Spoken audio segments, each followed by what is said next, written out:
Welcome, thinkers, to Season 4, Episode 9 of Thinking Critically, a D&D discussion.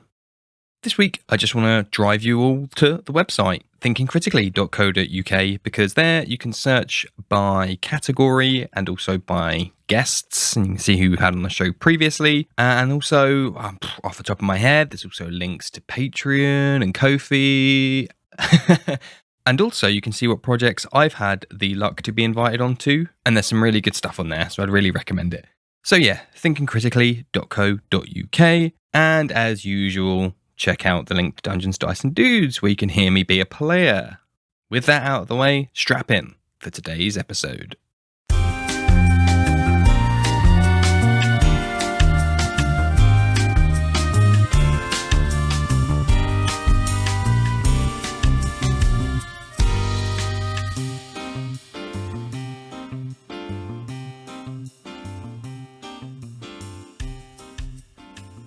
And today I'm joined by Derrick, the host of the How Not to DM podcast. Thank you ever so much for joining us today, Derrick. Can you tell us a little bit about yourself? Yes. First of all, thanks so much for having me on, Dan. Danilo, Danny. What do you prefer to be called? I mean, I'm easy, man. So many things, you know. We'll go with Danilo. Why don't we make it okay. A change? Danilo, the very UK pronunciation of your name. Yes. Sorry, Brits. I got to take a little dig when I can. So, all right. So I'm Derrick. I live in the great state of Utah.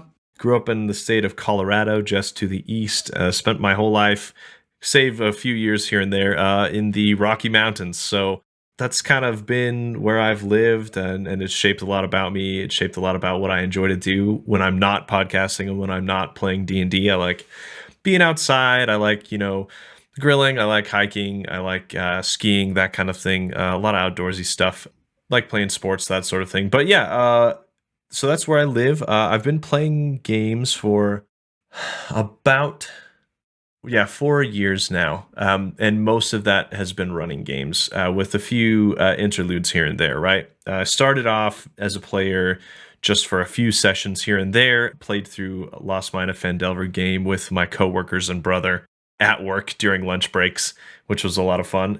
Then halfway through that, I said, this DMing thing seems really fun. I should start writing my own stuff. Opened up a Google Doc, began dumping ideas out from inside my brain in there, and have been going ever since. So like I said, every summer or the last couple summers I've taken off, and some other member of my gaming group will take over. Right now, that same brother is running us through Waterdeep Dragon Heist, which has been a lot of fun. Haven't played through it yet, so just started that. Last summer we did a game in Matt Mercer's Wildmount campaign book that my other friend Matthew ran, which was a ton of fun too. We did like a really high level exploration of Aeorian ruins. So if you know Critical Role, you'll know what I'm talking about. But if you don't, then you should go check it out. But yeah, that's kind of what I've been doing of late. A lot of D&D. I've played a few other games here and there.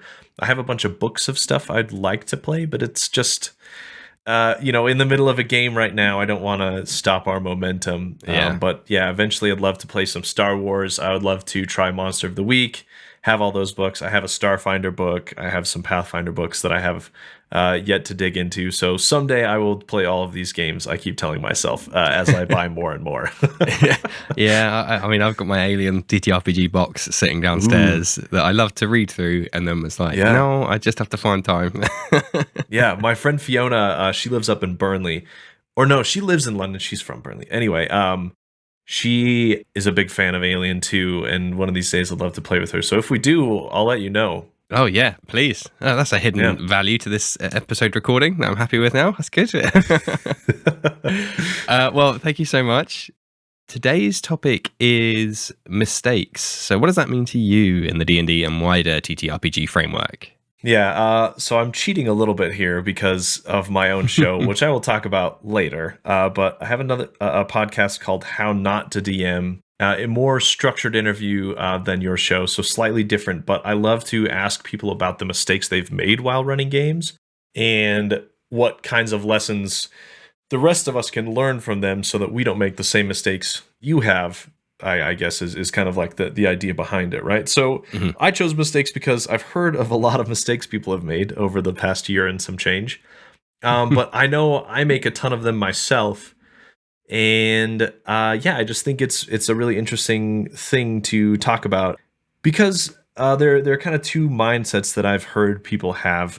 Most people will have the mindset of I've made a lot of mistakes. Here's what they are, and then other people have the mindset of I've never actually made a mistake. And I go, what do you mean? But they say it's because it's always a learning experience. And in my mind, they're kind of the same thing. But yeah, that's why I wanted to talk about them because I think you and I both, having a decade of experience running games here combined, will have a lot of ideas about what kind of mistakes people could make, but then also what good things we've learned from them and how that could make any listener out there see things differently or perhaps avoid some of the pitfalls that we've experienced.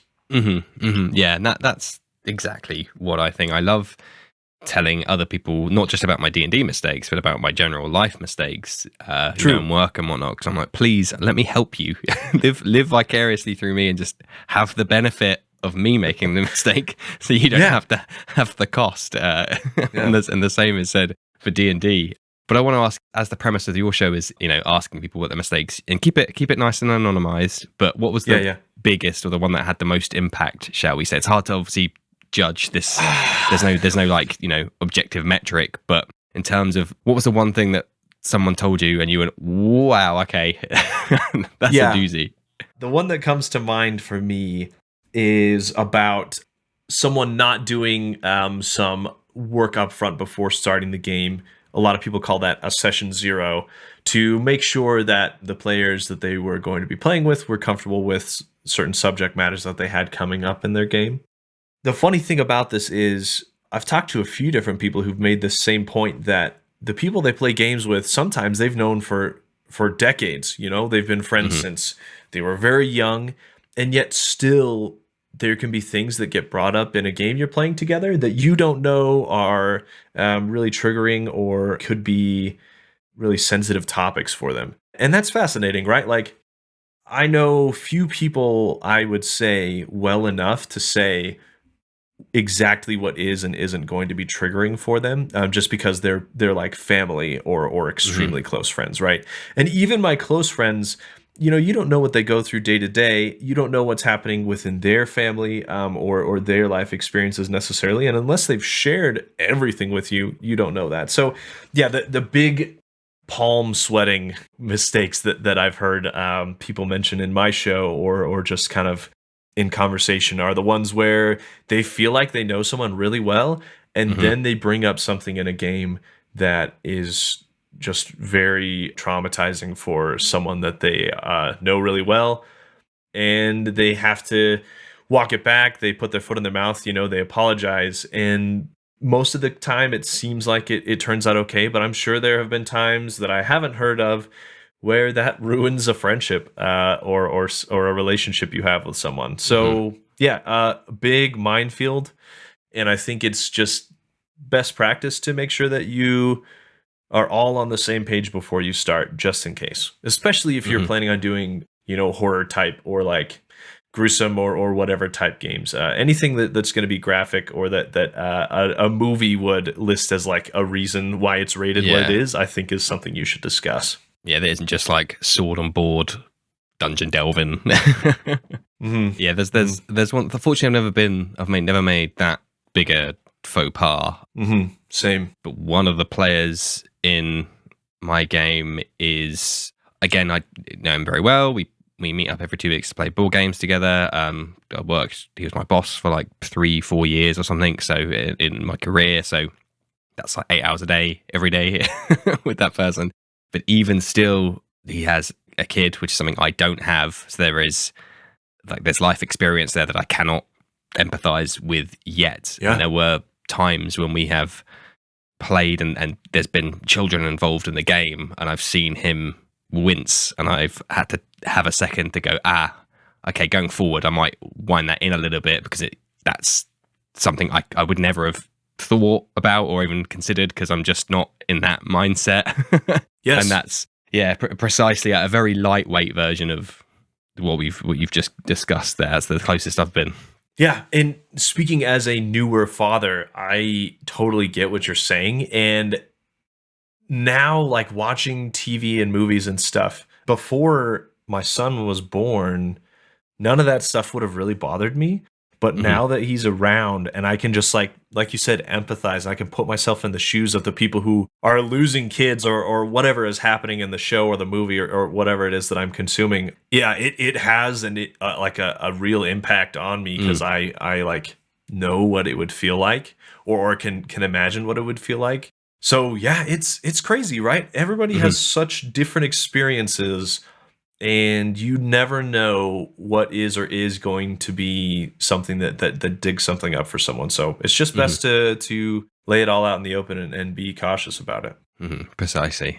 So we've done like the serious face mistake now that has like real world implications. I want to hear about like goofy, like slapstick mistakes of anything that you might. But the biggest one that was like, oh well, I guess they can teleport now, or they've all got wings. Whoops. Anyway. Yeah.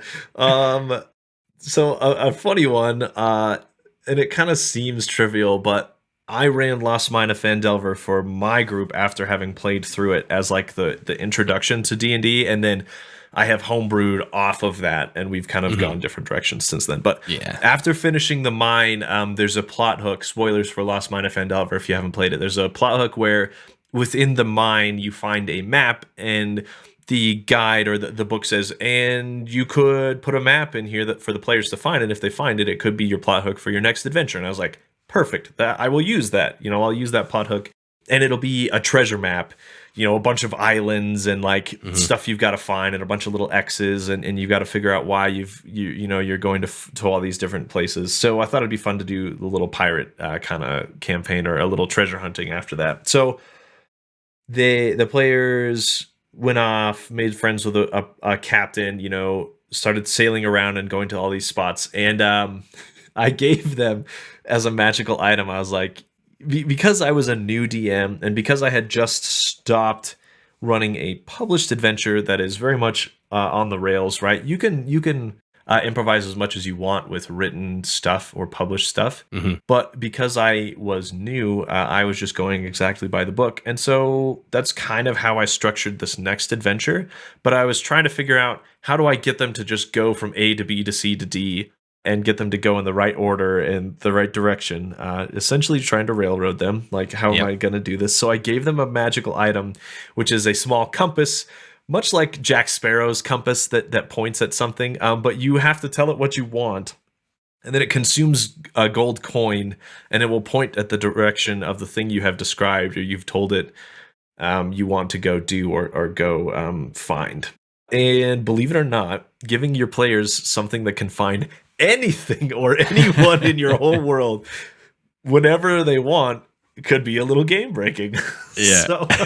So I joke, like we joke, and they're all really good players, so they're not trying to destroy my game or like be, as chaotic as possible. They're pretty good at following plot hooks anyway. So they've been good at not abusing it.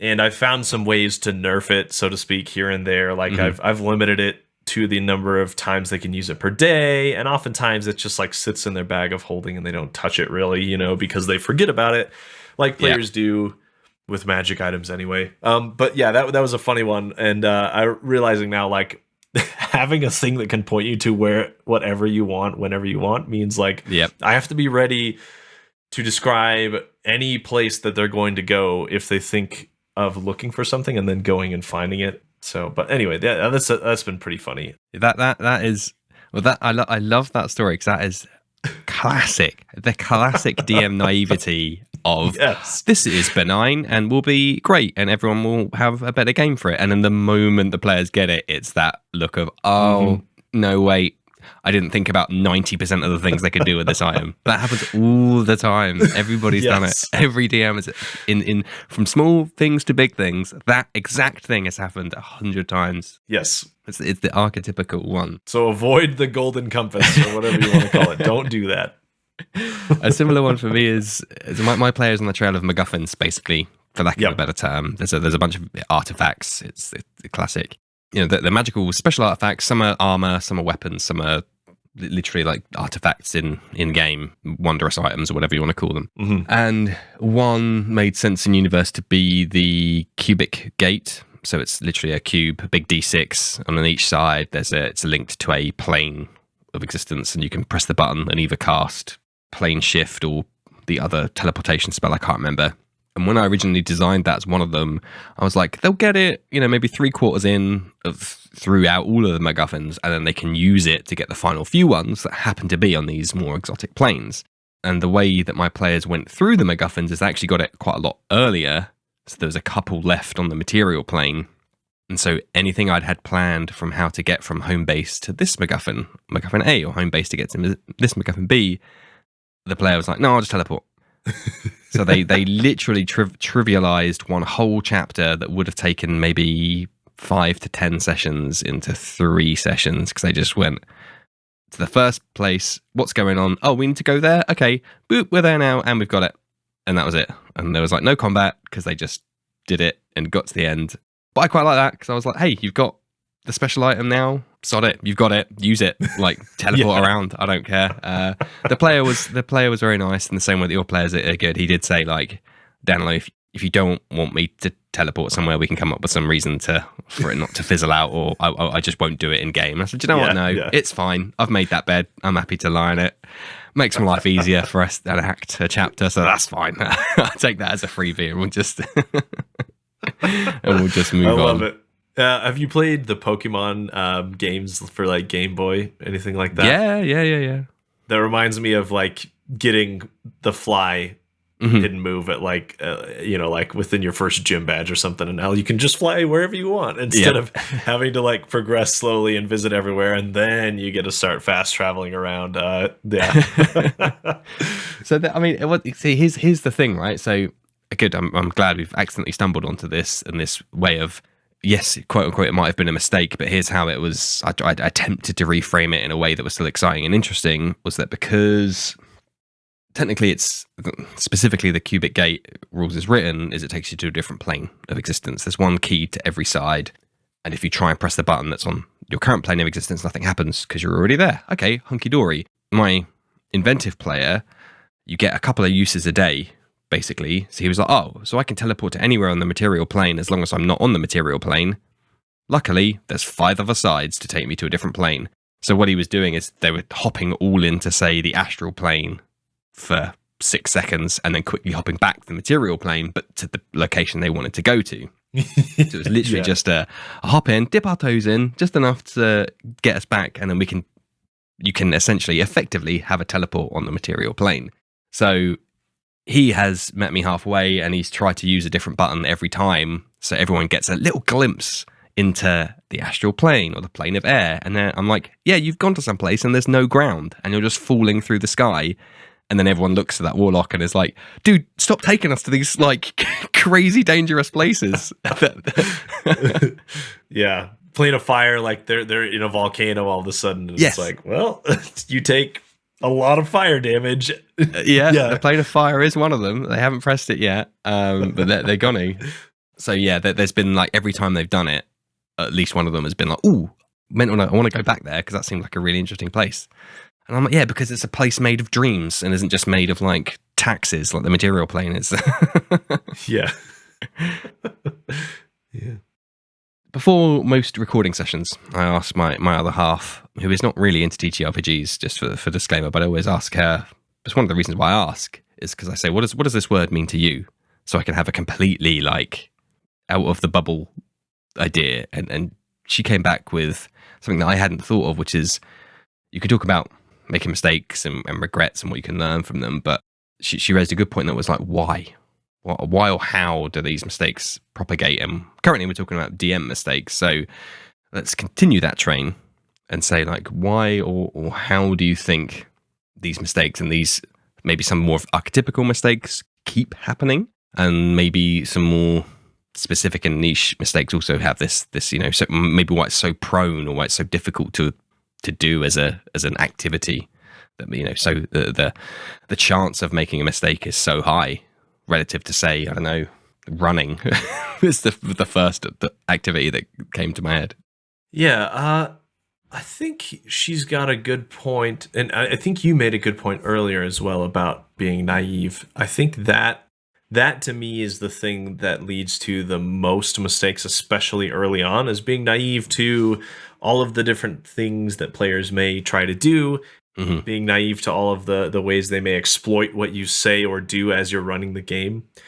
So that is a big part of it. But the good news is, if you're brand new at running games, usually you've either played a lot and you're with your group that you play frequently with, and so they're understanding, or they're brand new as well, and they're less likely to try to punish you, for lack of a better term, with whatever you have said or done that they can exploit. So, but yeah, I think being naive is a big thing that makes you just prone to these common mistakes. And there's a clear pattern as well. As I'm talking with guests, it's a lot of people saying they tried to railroad at the beginning. They thought their story was more interesting than a collaborative story, or they would limit players, like not give them the yes and option. They would say, no, you can't do that. You can't try this. So a lot of those, again, though, are kind of like early on mistakes. And then as you play more, as you run games more, your view broadens, your confidence in winging it, in just flying off the cuff, trying different things and making stuff up, gets a lot better as well. And I think that just experience, there's no other substitute for it, and more experience equals less likely to make silly mistakes like that. Yeah, it's one of those classic things of like, you just got to do it.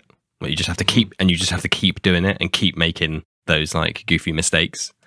Yeah, so early on, I think it's just being naive, and then as you get further down the road, I think there's just some people who, well, this is a common thing people talk about, is like, I guess you're not at the right table, like you're not playing at the right game, or the players that you're running the game for don't care about the game you want to run. And so you need to kind of find the game that you're going to like, or you need to find the table that's going to want to play the game you want to run. And I get that, but also I think that a hallmark of a good DM and good players is being flexible and finding the fun in whatever you're doing. Now, I mean, there's some caveats. Like if someone said, I'm going to run a political game and it's going to be all roleplay and nothing else, I'd be like, I'm not really interested. There's tons of people out there on the internet who'd say that they would rather roleplay all day. And that's great, And so there is a certain element of that. But I think that if you're a really good role player, a good DM or GM, you're going to accommodate, and you're going to find ways to have fun and do interesting things. And that's like, honestly, mostly just communication with the people you're playing with outside of game. Every week I text my players and say, hey, what did we like? What did we not like? I'm thinking of doing this and this next. What do you guys want to do next? And just that constant communication means we're always doing stuff that everyone is excited about. Yeah, that's something I'd recommend to anybody running games, is even though it feels weird to like tell them or like ask them their plans or tell them this is what's going to happen next, you don't have to divulge too much. Like, it's like a trailer, you watch a trailer for a movie and there's like little snippets here and there, and you get excited about it, but it doesn't tell you all the weird twists and turns that are going to happen, and the character development and whatever else. And so I try to give them a trailer and then see if that's interesting to them. And if it is, then yeah, we're going to do that. We're going to keep exploring those ideas. And if not, then what's something else we could try? Yeah, I do think there's maybe not preciousness is not the right word, but an expectation maybe that when people start to play TTRPGs and they maybe ask their friends and get their friends in, that because they're your friends, that the game will just magically work. But more often than not, that is not the case for various reasons. I've started one or two games with people I knew beforehand that I was like, yeah, this isn't like, we're not going to be on the same page, and that's totally fine. And that is what it is. There's no more to read into there. That is just the end of that game, and that's fine. But I having that flexibility, I think, is probably one of the more, or maybe even most important things to have on both sides of the screen, and that willingness to be like, hey, this is just a slugfest for the next 4 hours, and that's I've kind of signed up a little bit because I know or trust that next week we're just going to have a talk fest for the next 4 hours, and then after that it'll be a mixed thing. But the guys who are loving this slugfest, I can trust them next week. They're not going to cry about having a talk fest for 4 hours because they know that I've had to sit through it this week, and that's fine. And everyone's adults, and that's fine. And we've managed to build this agile game so that everybody can get enjoyment out of it. I think that's can be very hard to pull off, but in many ways is that kind of that ideal. Mm-hmm. It's funny. There have been plenty of people on my show who mentioned like they've played with some friends and then realized, we just want different things, and that's okay. Mm-hmm. Like we can be friends outside of D&D, but you want to murder hobo and I want to tell a serious high fantasy story, or vice versa, and and that's okay. And honestly, I think mature people will understand that you can still be friends without playing that specific game together. Yeah. Like one of my players is very much more old school and into, like, if he just had a gridded dungeon to explore with just skelly bones to fight throughout it, okay, happy, please, I'll just do that for the next 20 sessions. So when I go into a chapter in my campaign and I'm like, hey guys, heads up, this one's a goofy one. So like the next 4 or 5 sessions, some of you might have to grin and bear it for a little bit. There will be combat, but then they know that maybe in the next one there'll be a mega dungeon, and then they'll be happy. So I do like to give them a little heads up of like the aesthetic or the vibe of the next couple of sessions, just so they know going in. Totally. And like you said, if you work to kind of mix in all of the elements that different players like, you can still do it across sessions. There could be 2 or 3 in a row that don't highlight specific things players want to do because they realize that there is something they're going to want to do later on. And usually I think people are reasonable enough to go with that. Mm-hmm. So I'm trying to think if I've made any more anecdotes about mistakes I've made. The planar gate is the cubic gate is the most recent. Yeah, it just makes me smile every time. But luckily now where they are, they've lost all their magic items for the time being. Oh, so that's resolved that. Takes a brave DM to do that. So I did mention before the show, and I've been streaming it recently. But the current chapter is very heavily inspired by the likes of Outer Wilds, other video games that feature a time loop on a limit. Outer Wilds, it's 20 minutes. In my current game, it's 30 minutes. So there's that, and also it's in the past, because depending on the outcome of this, once they get to the end of the loop and they resolve the issue, it will impact their future. But A, time travel's involved. B, there's time loops involved. I had to simplify things, and I think maybe I am talking from experience in this instance, and I toyed with the idea of maybe they can all keep one spell, maybe they could all keep one item, and I just said, no, I'm going to scorched earth it. You're all occupying different bodies. You don't have access to, like, all your deities are 50,000 years into the future. All your ways that you draw power aren't really there yet. You're just going to rely on your wits alone. For this one chapter, but it's a constraint I've had to add because I could not build a 20-minute recurring time loop with little bits and puzzles when they could just go, I teleport to the last room, which I know is player agency, and I know this, that, and the other, but for the feeling I wanted them to have, you can only get when you've worked. You've unlocked the puzzle, and you kind of have to do that with your brain. Mm-hmm. Honestly, I think it's fun to give them things that are inaccessible until they kind of solve the puzzles or figure it out, like areas that are just too dangerous for whatever reason, because that makes it feel, I don't know. I just like the idea of it. Are you familiar with the Dungeon Dudes? A couple of Canadians on YouTube. Yeah. So they've got a game they've been running for a few years called The Dungeons of Drakkenheim. And so I ripped the whole plot from it and threw it into my game because it was so cool. But this giant meteor crashes on a city, and there's like a bunch of weird stuff happening. Like it has this weird effect, and there's this haze, and in the haze it's kind of wild magic like / poisonous, and so you can't go too far into it without getting sick or losing a lot of health points or your magic stuff not working like it's supposed to. And that was fun because they had to figure out how to like venture in further and further until they could solve the problem. Kind of the same idea as your time loop, but just not on a loop. But yeah, magic stuff will stop working. The dreaded compass wouldn't work in the haze. Yeah. So anyway, yeah, I like that idea. Yeah, well, I mean, it affected some more than others. So I basically did the whole like wild shape, same rules as wild shapes. They kept their intelligence, wisdom, and charisma, but strength, dex, and con just went to +0 as they're occupying another body 50,000 years in the past. And some players that affected more than others, but sorry. And some characters affected more than others. Some players were personally more effective. I had to tell the Goliath Bloodhunter Barbarian that he didn't have his 2 great swords. He didn't have his +5 to strength. Was like taking old Yeller out the back. that was tough going. And I'm like, dude, you just got to kind of help where you can. I'm sorry, but for this one, it is what it is. You'll be decapitating soon. It's fine. That's just.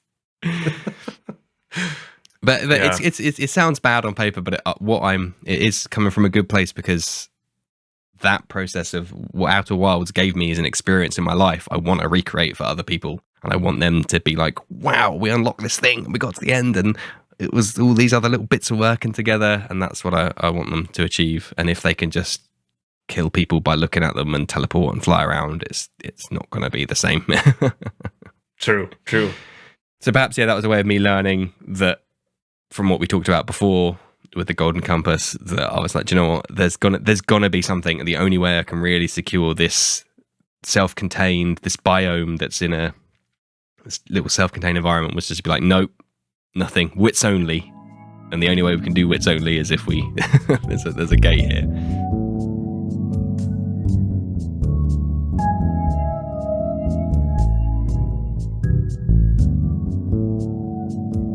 We talked a lot about the DMing side of things, which is to be expected, but both of the halves that we've talked about so far, is in the what are the mistakes and the why they're made, I think could potentially be more interesting if you look at both player and their characters. So I'll let a dealer's choice as to which path you want to go down, but it is a quantum podcast in that we're going to get to both in the end anyway.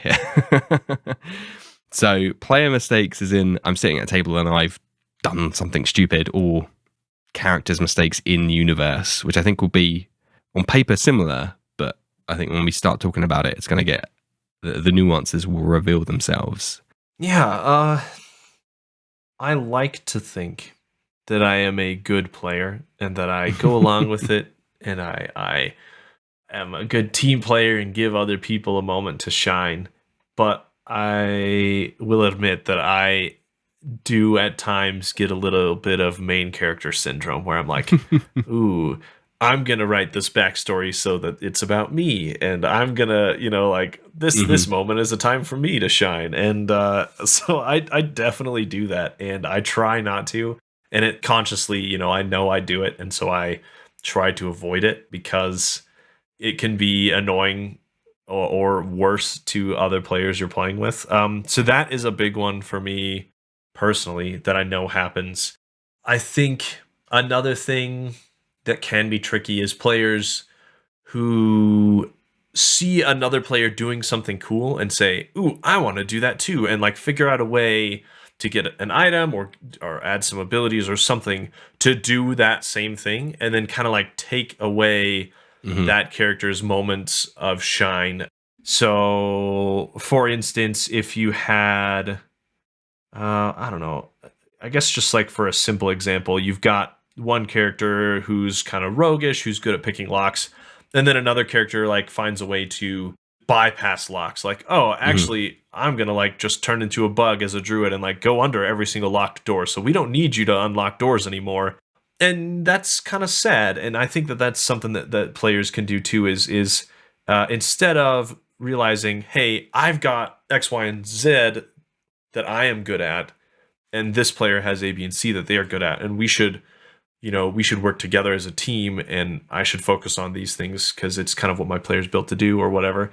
But instead, like, see someone having fun and want to like also do that thing, and then eventually one player might not feel useless, but like feel less helpful and feel like they're getting less out of the game because they don't get to do the thing that they built their character for anymore. That's a big thing I've seen happen. On like streams and podcasts, even like you can kind of tell it's happening. But yeah, in games I've played and games I've observed. Yeah. No, that is that self-awareness basically of at the table being a active participant, collaborating and engaging, but having the self-awareness to be like, no, I know that person sitting across the table from me. That's the thing they get the enjoyment out of, and I don't want to take that away from them, even though I could trivialize it, and maybe that would be what this adventuring party would do. But in reality, you're not an adventuring party. You're a bunch of friends sitting around a table. Right. So, you let them have their moment. And it is so, like, again, that lockpicking thing can be so trivialized later on with either spells or by wild shaping as a classic one, right? Mist form or whatever, or just turning the chest into water. There's the spells just basically trivialize 80% of everything else in the game.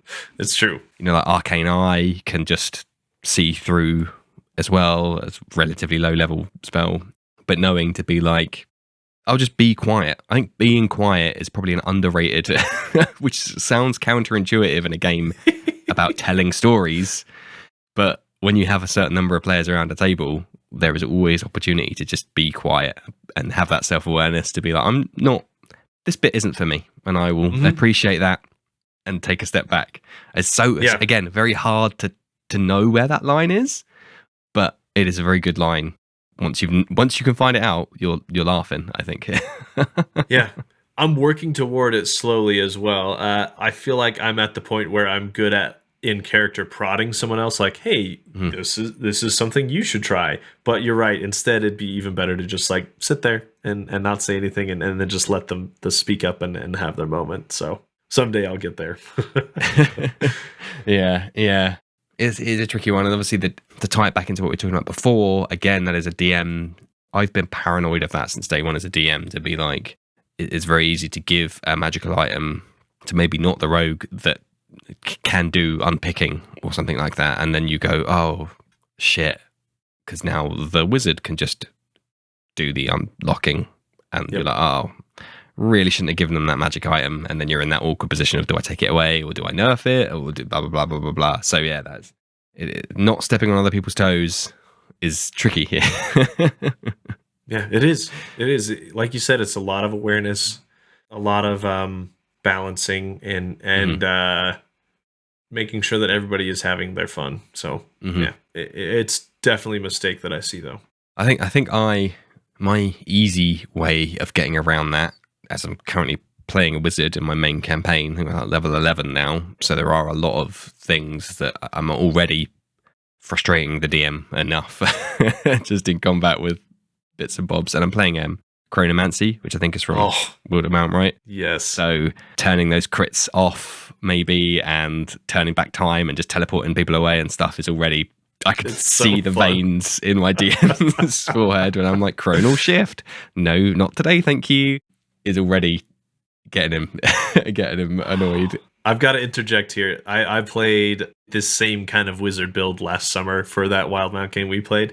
Oh, yeah. And my DM even homebrewed me an item kind of like Bardic Inspiration where I could add or subtract a D6 from a roll 3 times a day.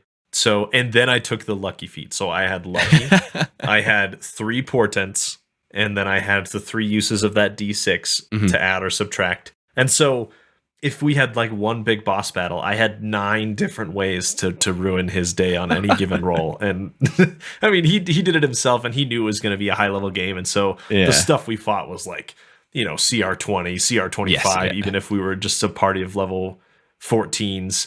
Because we had the firepower to contend with those kinds of things. But oh man, it's so fun. the chronomancy stuff. Yeah, I want to build a hardcore like divination wizard with lucky and everything just to be that capital T guy, capital G, just to to really just live that life for just a couple of sessions.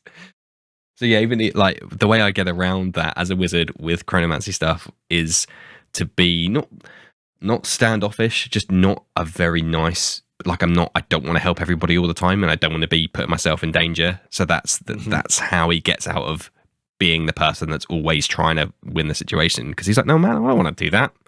I don't want to go in the dirty dungeon, or I don't want to do this and the other, so I'll just stay at the back. Please, you guys can do the manual labor at the front. Like his whole thing is like arrogant. I'm better than you, so I didn't even need to do this kind of stuff. That's my crutch, my very easy way of getting out of trying to be in the light the whole time, which can work. And just trying to bury your nose in books, which is easier for a wizard, I suppose, than perhaps other classes. Yeah, that's perfect. So that's I guess that's more player mistakes. And I think what we've talked about has probably covered many, that Pareto, like 80% of the big ones, which is to say, like, being the center of attention and taking the fun away from other players. What about if we twist it a little bit and think about, like, and again, this is muddying the waters between player and character, which is an interesting discussion in of itself. But in terms of, like, knowing the world, or like solving puzzles is one example, but like knowing what to do next and trying to piece together the lore and the history, because you're going to talk about that player character divide, which is an aspect of, we haven't played for 4 weeks, but it's been 3 seconds for my characters. There's a lot of stuff in there which can lead to, we'll just go through the red door. And as a DM, I'll be like, no, 4 weeks ago I told you the red door is the death door, and now you're just going to walk straight through and make a horrible mistake. Like, there's a lot in what I've just said. Yeah. I don't know if you've got any thoughts or experience on trying to mitigate going through the death door. Yeah, a couple of things. Number one, sounds like metagaming to me is kind of part and parcel of what you're talking about. Just a little bit like knowing stuff beforehand or knowing too much, and then using your personal knowledge that your player or your character may not have, or vice versa. But yeah, the whole, like, it's been a while and therefore they have forgotten things. To help mitigate that, I usually either via text or as we start playing, like, do a session recap and try to make sure that I hit specific points that they should remember or would remember, having or knowing that it has been only a second since we, like, cut off and then we've started again. So that helps that part, and you get a lot of that, oh yeah, and that's just kind of what I do, because I don't really feel like playing gotcha as much. Like, it's fun to trick your players here and there, or to throw them curveballs, so to speak, that they aren't expecting. But I don't intentionally forget or not remind them of stuff that they would remember just because I want to see them squirm later. That's not really my style. But I guess that's what I do usually is like recaps or text threads to make sure everybody's on the same page as we're starting up. Yeah, anyway, that's kind of what I do. I've just got this image in my head now of being like, by the way, guys, remember when we played last time, the NPC told you that the red door is the death door. Anyway, we're back in the game. What does anyone want to do? I want to go through the red door. Okay, that then you'd be like, yeah, okay, you guys are going to make a mistake. Yeah. If they want to do it, then you let them, right? But so long as they have all of the information and make an informed decision, you can hold them to it. Yep. That's why I also do. I've been a bit bad, actually. I usually do my recaps as soon as possible after the previous session, because then it's really fresh in my memory. And today I was like, oh crap, I'm actually running on Tuesday and haven't got around to it yet, so I had to ask my players, which kind of defeats the purpose a little bit. But yeah, one guy was like, oh yes, here's what we did in the iterations. Yeah. I actually like letting my players do recaps, because it reminds me what they think is important and what they have forgotten, because I can remind them of the stuff that they should remember. But also, if they've focused in on a few things that I didn't think were as big a deal, then I make those things a big deal, I guess. And that kind of helps me, like, focus on the stuff they found more interesting or fun. But I mean, obviously, to each their own. Yeah, there's pros and cons to both methods, and I have tried both methods before.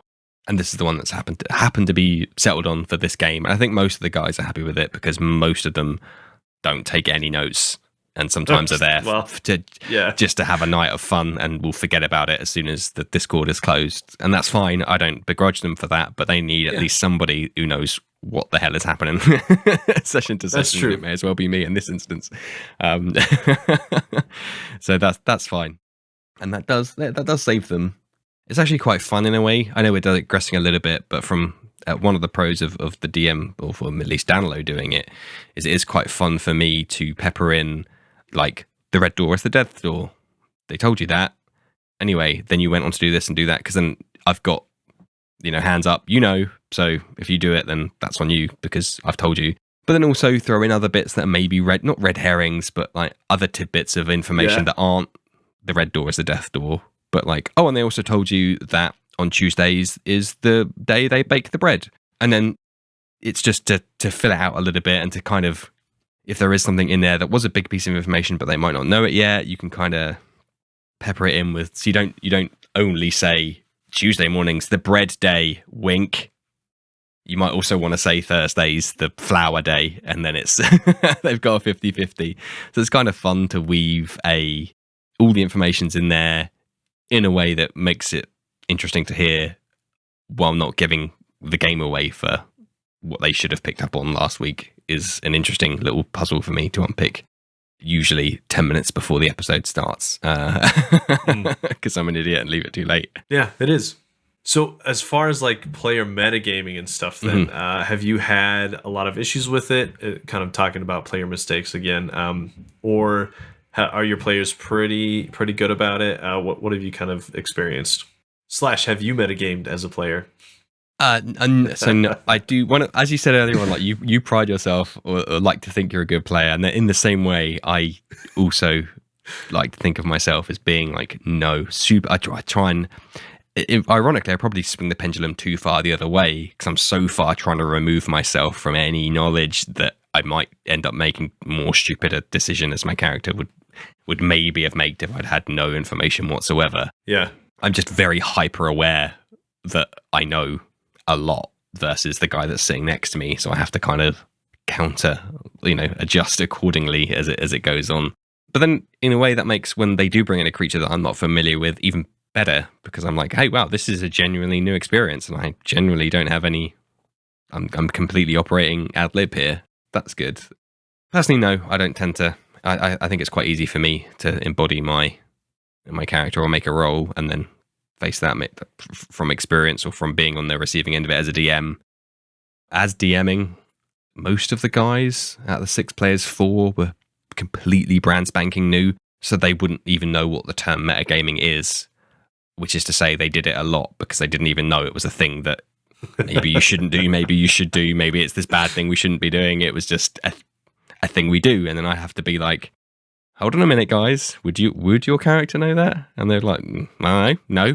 And I'm like, okay, well, maybe not in this instance. So what would you do if you didn't have that information? There was a little bit of that for the first, 10 to 15 sessions. They won't mind me saying, as they really got to grips with what a ttrpg is and the implications of trying to role play as somebody who doesn't have all the information, or in some cases has more information, which is actually the trickier question to answer sometimes is, but what would my character know about this weird alien subject that my brain can't even really equate to real life?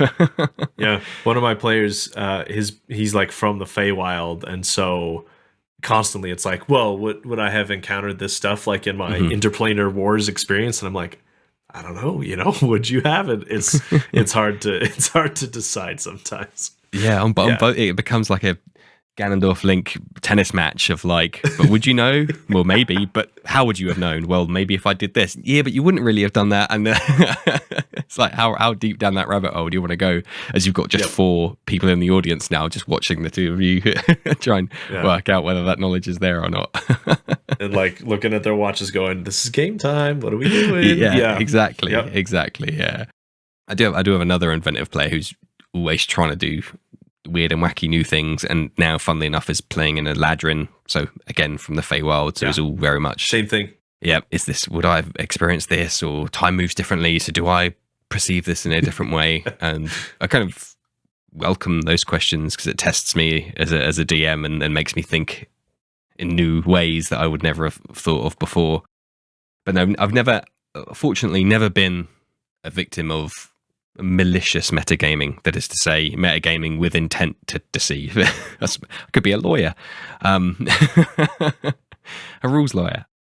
So no, it's only ever been accidental, like oh, we know what Danlo's trying to do here, winky face. And I've gone, yeah, but can you meet me halfway and pretend you don't? Yeah. Yeah, luckily most of my players are brand new as well. So it hasn't been too big of an issue, but I've definitely, like, again, I've seen it in streams and podcasts and stuff that I've consumed. Like, that seems like a little metagamey to me. Mm-hmm. So it's just funny to see what people try to get away with. Yeah, I'm very glad I'm talking to you about this, because there is, when you do podcasts like we do our podcasts or play a lot, at some point there is that level of experience where you can spot those kind of things. And in games I've played with, I've been looked across the table and been like, that's probably pushing it a little bit, or like, would you really be doing that? And it's not my place to say. And that's one of the things when I'm a player, I'm just like, I don't care, it's the DM's job. Oh, this is my night off. Like, the DM can deal with that. But you do gain that awareness of spotting those signs sometimes of like, that's the way it's pronounced, the words that they've said. There's just a little something there that builds into that. But no, fortunately not.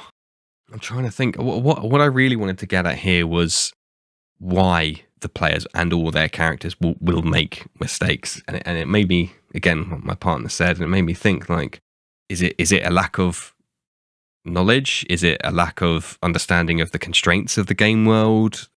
An easy one to talk about is like puzzles and riddles.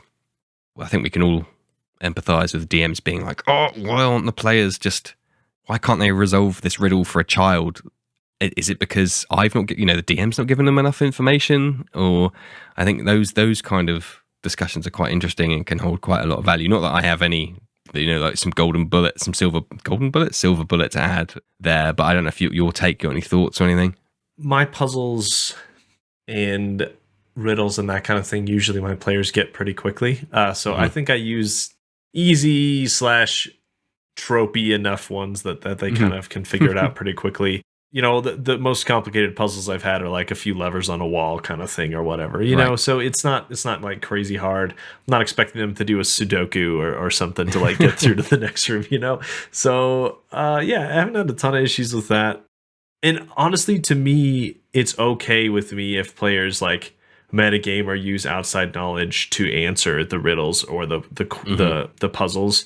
Because like that's kind of part of the fun for me, is like giving them a puzzle and then them like draw down a piece of paper, or like they're all talking together about ideas about how it's going to work, kind of thing. And that's just fine to me. That's kind of the thing I'm going for anyway. Instead of like, you've got 9 intelligence, so you would not know that. Like I don't care at that point. Yeah. It's just kind of more the fun thing. So I think there's definitely a right and a wrong way to do quiz. I keep saying quizzes.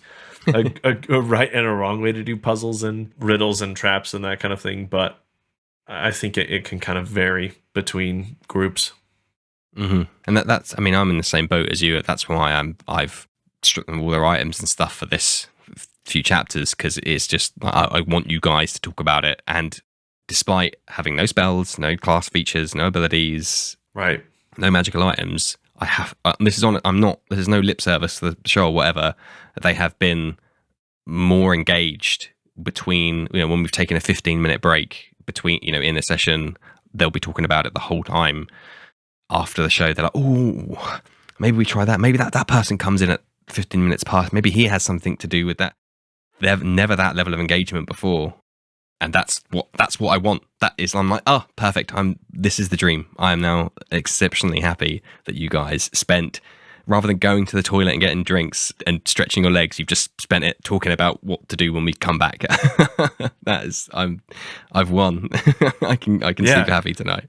Yeah, very similar to like the after the session where like they're all like, oh, this, that, the other, and then they're all talking excitedly for however many minutes after. There's no better feeling than ending a session and then having so many ideas to share and theories to swap and stuff like that. That's my favorite, is just sitting there and basking in the excitement of the game. So yeah. And that's what, like, in the same vein, like that's with the puzzles, as you said, that's exactly the same. I'm like, I want you guys to talk about it, because that's the line between you and your character is becoming this blurred fog, and you're merging into one, and that's the sweet spot there. That's the way we want to be.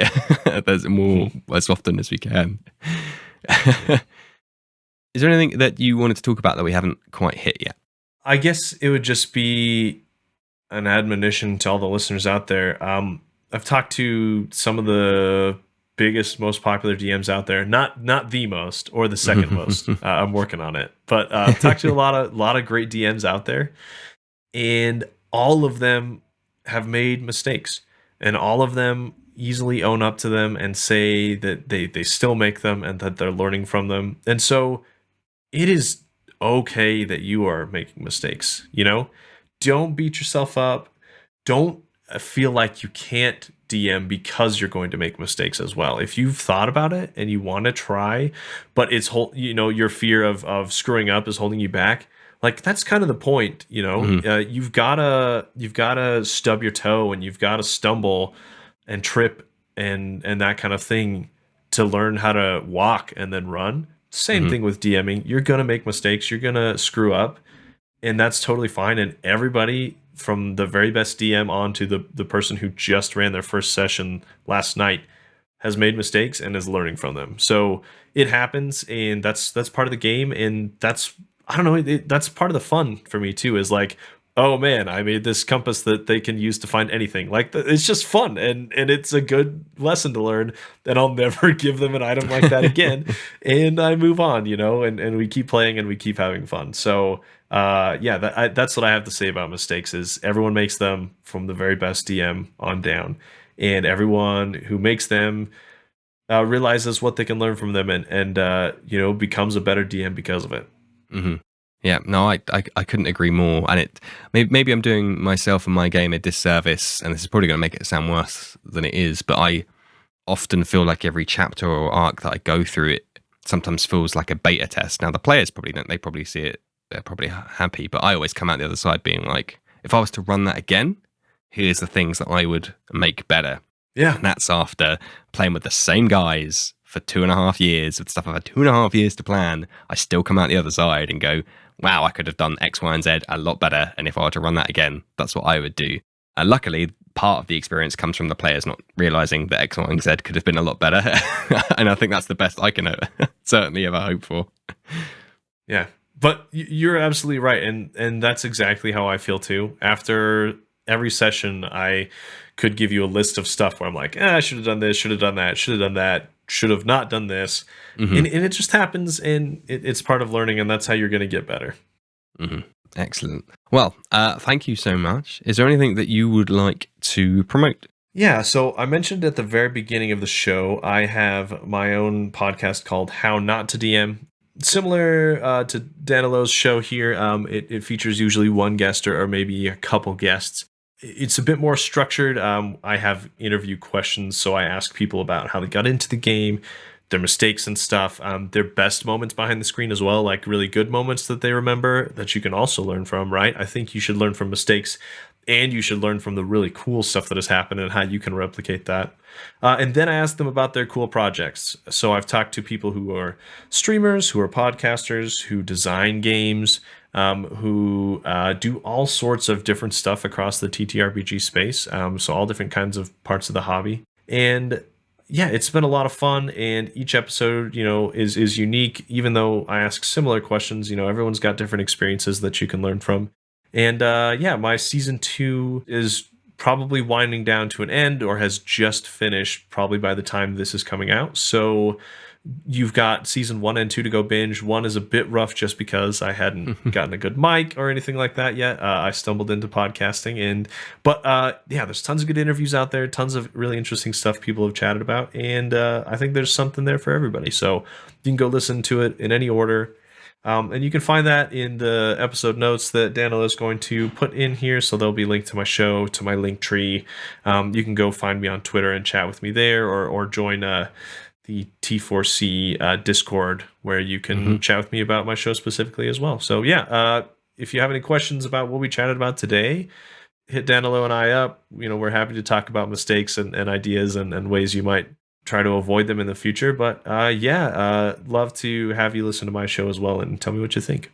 Absolutely. And I think one topic I'm most qualified to talk about is mistakes. Now I'm thinking about it. So we are human. And also you talk, your first season is a bit rough. You talk as if like the first 50 episodes of Thinking Critically weren't done on the back of a coaster. Like, yeah.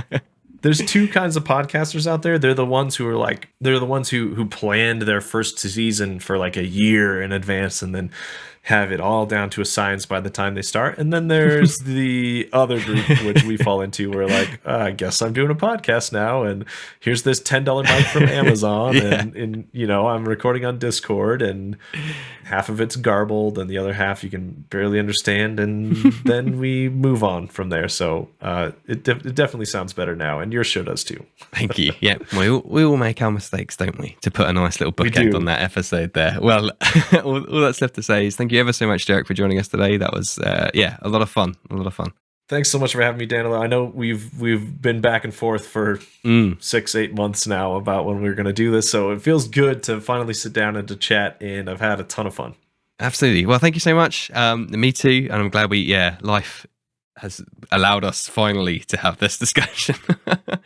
Thank you, everybody, for listening at home. As usual, everything will be in the episode description, so I would please encourage you to go and check out all of Derrick's stuff. Otherwise, thank you all for listening, and good night. And now it's time for the Patreon shout-outs. Thank you to Robert Hartley, DM for Viva la Dirt League and writer on the D&D Logic web series. I would encourage everybody to check him out at Robert Hartley GM on Twitter and Twitch. Thank you to Optional Rule, a 2-time guest of the show and a very insightful and knowledgeable source of information. Please check them out at www.optionalrule.com. Huge thank you to a great friend of the show, Matthew Perkins, who's out there making hilarious and educational Dungeons & Dragons content. Please go and check out his stuff at matthewperkins.net, where you can find links to all of his socials and all of his content, including his own Patreon, which I would very much encourage you to check out. Thank you to Matt Street, at mpstreet88 on Twitter, for supporting the show. If you need support running your personal or business schedule, head to virtualtimehustle.com or on Instagram to make that difference between should do and done. Boss it better with support from Kat, who will help you get back that essential time you've been searching for. If you would like to support what we do and get 4 shout-outs a month, head over to patreon.com/thinkingcritically, or you can just buy me a coffee at ko-fi.com/thinkingcritically,